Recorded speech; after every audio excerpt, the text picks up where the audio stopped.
Nuk dua të ndahem, shprehen shumë gram, por as të vazhdoj kështu nuk mundem. Ka momente që në marrëdhënie, ku s'është e thjesht të zgjedhësh.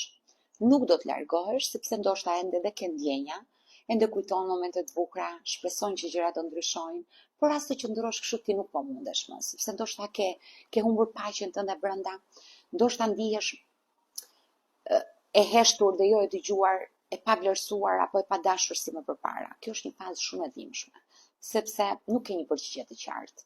Zemra të thot prit, mendja të thot mjaft. Në mes të këtyre dy zërave ti lodhesh, raskapitesh emocionalisht. Në këtë moment nuk ke nevojë më të marrësh një vendim të menjëhershëm. Ke nevojë të ndalosh, të reflektosh, të ndjesh, të kuptosh pse nuk duhet të ndahesh dhe pse nuk mund të vazhdosh kështu. Sepse aty te kjo pseja fshihet e gjithë e vërteta jote. Ndoshta ti ke frikë nga vetmia, ndoshta ende ekziston dashuria, por mungon kujdesi, ndoshta thjesht nuk e njeh më veten në këtë lidhje, ndoshta nuk ke ku të shkosh, dhe kur ta kuptosh të gjithë këtë, vendimi do të vi vetë. Jo nga trysnia, por nga qartësia jote. Mos e dëno veten që s'di ç'të bësh. Dilema është pjesë e procesit të rritjes së njerëzve.